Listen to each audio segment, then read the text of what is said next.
Going back as far as we can to see what is said about the weekly seventh-day Sabbath, we find the following creation account.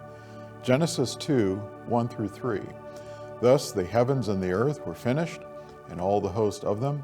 And on the seventh day Elohim ended his work which he had made, and he rested on the seventh day from all of his work which he had made.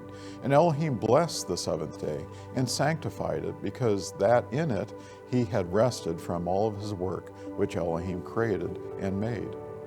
The seventh day was sanctified, which means it was set apart and made holy for a special purpose.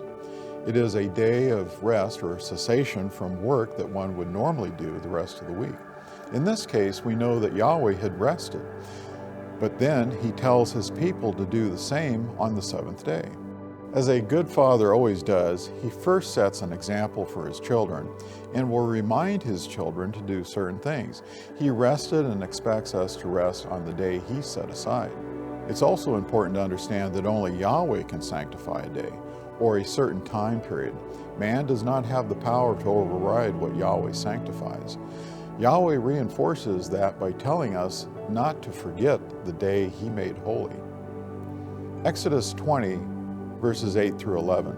Remember the Sabbath day to keep it holy. 6 days shalt thou labor and do all thy work, but the seventh day is the Sabbath of Yahweh thy Elohim. In it thou shalt not do any work, thou, not your son, nor thy daughter, thy manservant, nor thy maidservant, nor thy cattle, nor thy stranger that is within thy gates.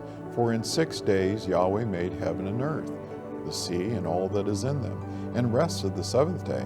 Wherefore Yahweh blessed the seventh day and hallowed it.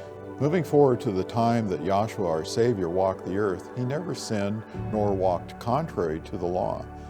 We find that he kept the Sabbath day. Luke 4:16, and he came to Nazareth, where he had been brought up, and as his custom was, he went into the synagogue on the Sabbath day and stood up for to read. The Jews to this day have not kept another day of worship. Dictionaries and other resources speak of Saturday as the seventh day, while they also point out that Sunday is the first day of the unbroken weekly pattern. The commandment from Yahweh is to keep the seventh day holy. It is also prophesied to be kept in the coming kingdom and beyond, as it is an eternal command. Request your free booklet called Biblical Holy Days to learn more.